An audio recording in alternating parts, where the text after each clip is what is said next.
మనకందరికి కీళ్ళ నొప్పులు పెద్ద సమస్య. ఇప్పుడు అందరికి మోకాలు నొప్పులు, నడుము నొప్పులు, మెడ నొప్పులు, మడం నొప్పులు, లేదా మోకాలు వాచిపోయి నొప్పులు, మోకాలు అరిగిపోయి నొప్పులు. అలా ఏంటంటే కీళ్ళ నొప్పుల్లో నడుము నొప్పి, మెడ నొప్పి, మడ నొప్పి ఏదైతే అనుకుంటున్నామో దానికి జిల్లేడాకులు ఒక 100 గ్రాములు నువ్వుల నూనె 10 జిల్లేడాకులు వేసి మరగబెట్టండి. ఆకులు మెత్తగా అయిపోయాక దించేయండి. గోరువెచ్చగా ఉండగా ఈ ఆకులు తీసి ఎక్కడైతే మీకు వాపు నొప్పి ఉందో ఆ ప్రదేశంలో వేయండి. వేసి ఒక 5 నిమిషాల నుంచి తీసేయండి. తీస్తే అలా రోజు కొంతకాలం చేశారనుకోండి ఈ వాపు నొప్పి తగ్గిపోతాయి శాశ్వతంగా.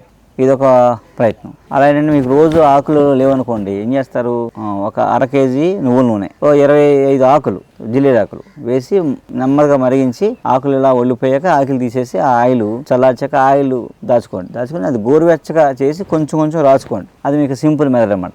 ఆయిల్ తయారు చేసి ఉంచుకొని ఆయిల్ రాసుకోండి. ఈ నొప్పులు బాగా తగ్గుతాయి, వాపులు తగ్గుతాయి, కీళ్ళు అదిగిపోవడం ఆగుద్ది, వెన్నుపూస నొప్పులు తగ్గుతాయి, మెడ నొప్పులు తగ్గుతాయి. నమస్కారం.